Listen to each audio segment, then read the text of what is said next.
민수기 14장 26절부터 45절입니다. 오늘 본문의 배경이입니다. 정탐꾼들의 부정적인 보고로 인해 불신앙을 드러낸 이스라엘 백성들에게 하나님은 심판을 선언하십니다. 그러나 모세의 중보로 인해 하나님은 백성들의 죄를 용서하셨지만 약속의 땅에 들어가지 못하는 결과를 가져왔습니다. 이 사건으로 인해 이스라엘 백성들은 광야에서 40년 동안 방황하게 됩니다. 40일간의 정탐 활동이었기에 하루를 1년으로 계산하셔서 총 40년의 광야 생활이 시작된 것입니다. 14장 26절부터 38절입니다. 하나님의 심판 내용. 주님께서 모세와 아론에게 말씀하셨다. 나를 원망하는 이 악한 회중이 언제까지 그럴 것이냐. 나를 원망하는 이스라엘 자손의 원망을 내가 들었다. 너는 그들에게 이렇게 말하여라. 나 주의 말이다. 내가 나의 삶을 두고 맹세한다.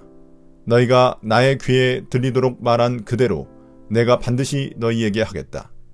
너희 가운데 20살이 넘은 사람으로 인구조사를 받은 모든 사람들, 곧 나를 원망한 사람들은 이 광야에서 시체가 되어 뒹굴게 될 것이다. 나는 너희에게 땅을 주어 살게 하겠다고 손을 들어 맹세하였다.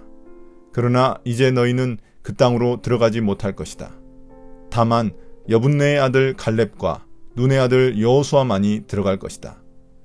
너희가 사로잡혀 갈 것이라고 걱정한 너희의 어린 것들은 내가 이끌고 너희가 거절한 그 땅으로 들어가겠다. 그 땅이 그들의 고향이 될 것이다.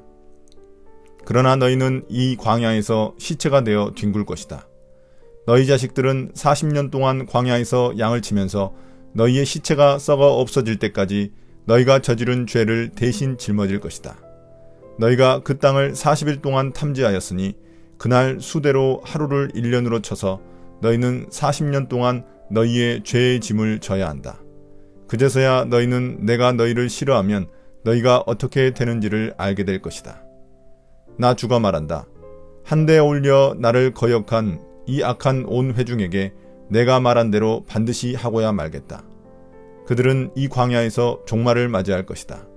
그들은 여기서 죽는다. 모세가 그 땅을 탐지하라고 보냈던 사람들은 돌아와서 그 땅에 대하여 나쁜 소문을 퍼뜨리면서 온 회중을 선동하여 모세를 원망하게 하였다. 그 땅에 대하여 나쁜 소문을 퍼뜨린 사람들은 주님 앞에서 재앙을 받아 죽었다. 그 땅을 탐지하러 갔던 사람들 가운데서 다만 눈의 아들 여호수아와 여분네의 아들 갈렙만이 살아남았다. 주님은 계속해서 이스라엘 백성들에 대한 심판을 말씀하십니다. 이스라엘 백성들이 지속적으로 주님을 원망하며 불신앙을 드러냈는데 그 말을 주님이 다 들으셨습니다. 주님은 아이러니하게도 그들의 말대로 해줄 것이라고 말씀하십니다. 주님은 그들이 가나안 땅에 들어가지 않으려고 불평한 대로 그렇게 해주겠다고 말씀하십니다. 그래서 20살이 넘은 성인들은 광야에서 죽게 될 것이라고 하십니다. 다만 믿음의 보고를 한 갈렙과 여호수아 그리고 불평한 백성들의 자녀들은 약속의 땅에 들어갈 것입니다. 백성들은 광야 40년 동안 방황하다 죽음을 맞이하게 될 것입니다. 그들이 정탐한 40일을 40년으로 바꿔 계산하신 것입니다. 주님은 계속해서 강한 어조로 이스라엘 백성들에게 행할 일을 말씀하십니다. 그리고 그 땅에 대해서 부정적인 보고를 했던 10명의 정탐꾼들은 주님이 내리신 재앙으로 인해 광야에서 제일 먼저 죽음을 맞이합니다. 다만 정탐꾼들 중 여호수아와 갈렙만 살아남았습니다. 14장 39절부터 45절입니다. 백성들의 잘못된 반응. 모세가 주님께서 하신 말씀을 온 이스라엘 자손에게 일러주니 백성들은 매우 슬퍼하였다. 다음날 그들은 일찍 일어나 산 꼭대기로 올라가면서 외쳤다. 주님께서 말씀하신 그곳으로 올라가자. 우리가 잘못했다. 그러나 모세는 말렸다. 어쩌자고 주님께서 하신 말씀을 거역하려는 것입니까? 이 일은 결코 성공하지 못합니다. 올라가지 마십시오. 주님께서 당신들 가운데 계시지 않습니다. 당신들은 적에게 패합니다. 아말렉 사람과 가나안 사람이 거기에서 당신들을 기다리고 있습니다. 당신들은 칼을 맞고 쓰러집니다. 당신들이 주님을 등지고 돌아섰으니 주님께서 당신들과 함께 계시지 않습니다. 그들은 더 생각하지도 않고 산 꼭대기로 올라갔다. 그러나 주님의 언약궤와 모세는 진 안에서 움직이지 않았다. 그때 바로 그 산간지방에 살던 아말렉 사람과 가나안 사람이 내려와서 그들을 무찌르고 호르마까지 그들을 추격하였다. 이제 모세가 주님의 말씀을 온 백성들에게 전달하니 백성들은 매우 슬퍼합니다. 백성들은 광야에서 40년 동안 방황하다 죽을 것이라는 말씀을 들었고 정탐꾼 10명이 재앙으로 죽은 모습을 본 후 백성들은 문제의 심각성을 깨달았을 것입니다. 그들은 자신들의 죄를 깨닫고 곧바로 가나안 땅으로 올라가려 합니다. 이에 모세는 지금 가나안 땅으로 올라가는 것은 주님의 명령을 거역한 것이고 결국 실패할 것이라고 경고합니다. 모세는 아말렉과 가나안 민족이 기다리고 있지만 그들과 싸우면 모두 죽게 될 것이라고 말합니다. 그 이유는 주님이 그들과 함께하지 않으실 것이기 때문입니다.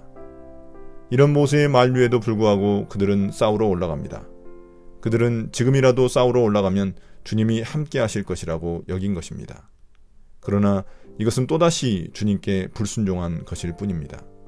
그렇기에 주님의 언약궤와 모세는 그들과 함께 움직이지 않았습니다. 결국 이스라엘 백성들은 가나안 민족들과 싸워 패배하였고 호르마까지 추격을 받게 됩니다. 오늘의 묵상 포인트입니다.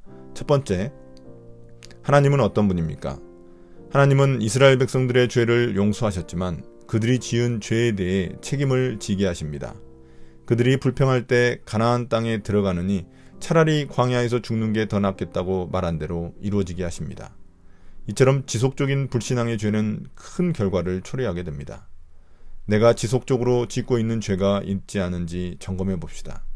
하나님의 축복이 아닌 저주가 이루어지지 않도록 나의 말과 행동을 돌아봅시다.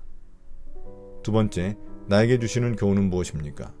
이스라엘 백성은 믿음이 필요한 때는 두려움에 돌아서고 겸손이 필요한 때는 무모하게 올라갑니다. 내가 원하는 때에 내 뜻을 펼치는 것은 순종이 아닙니다. 용감히 싸울 때인지 겸손히 징계를 받아야 할 때인지 주님의 뜻을 묻고 따르는 것이 참 믿음이고 순종입니다. 오늘의 기도입니다. 주님, 이스라엘 백성들의 모습을 보며 순종의 때는 바로 지금임을 깨닫게 됩니다. 섣부른 판단과 내 욕심으로 잘못된 때에 하나님의 뜻에 순종하려는 것은 아닌지 돌이켜봅니다.